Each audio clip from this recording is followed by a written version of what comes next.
So tonight we're basically going to be putting the accessory pieces on this chicken door coop. What's going to happen is we're going to have two boards here, one board to come across. We have a stopper here, a piece here, down here, and then there'll be a solenoid to lock it into place. So it'll turn in one direction, stop there, turn back, stop there. And the opening is going to be down there roughly, so I'm just going to go ahead and get started on that.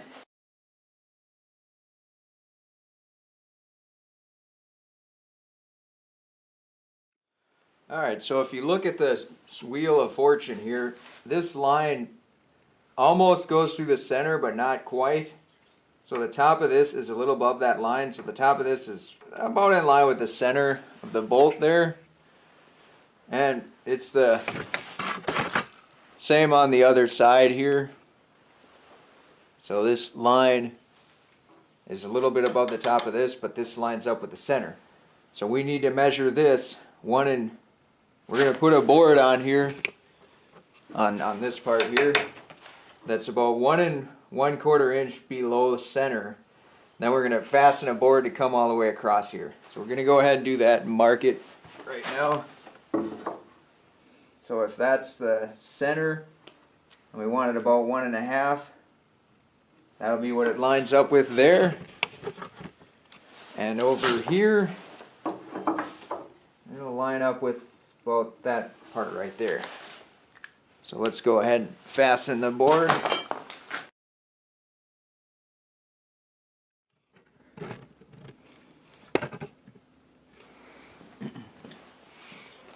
Alright, so we're going to cut a board that extends across this whole part here, so it'll be 29 inches long.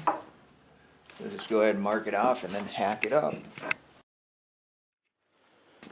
Alright, so the wheel of fortune is about 22 inches across, and we're going to have a little board on the side here that spins around on the border, and that'll probably be about 3 inches, and then we're going to have a board in the center here. So we need to cut 22 minus 6 inches, so we need to cut another 16-inch board here, and then we'll screw that on the board that comes across, and we'll screw all that on here, and then start putting the pieces on the wheel here and seeing if they work properly. Don't count your chicks before they're hatched, baby.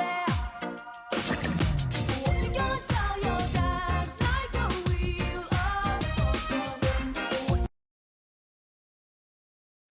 Alright, the solenoid will be, we're going to use a solenoid. It'll be mounted onto here. And to do that, we're going to have to drill some holes, so we'll mark about where the holes need to be.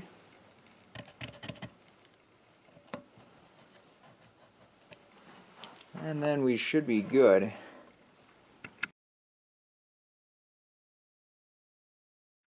Alright, so we gotta move this all the way down so that it's hitting the stopper here.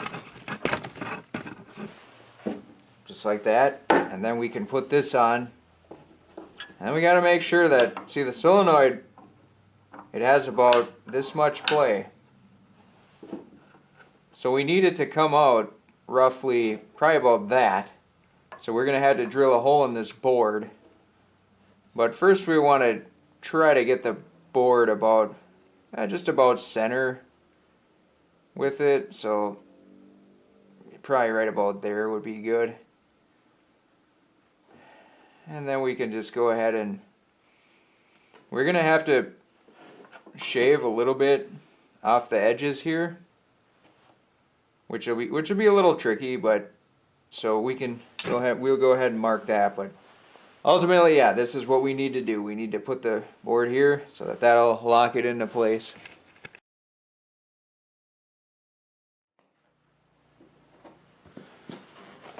Alright, so there's this little plunger here. And just try to get that so it lines up. Now one of the problems you have is this door wants to move around like this. So we're going to have to put some type of regulator rollers back here, on the top here, just so that it stays in line, on a perfect line. So we're just going to try to match this up as best as we can. So there it's all the way down, there it's all the way up. So we'll just put it about halfway and call it good. And then, get the right size of the plunger and everything too. So I go ahead, drill a hole in both of these. Now the hole should only be about half of this distance here. So it's not a very deep hole.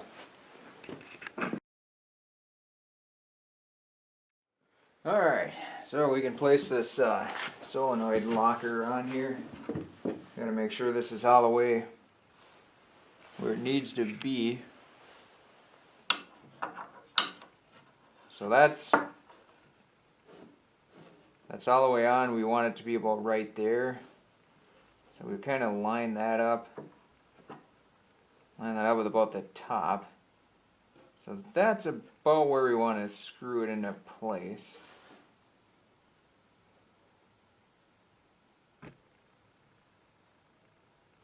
Alright, let's go ahead and do that then.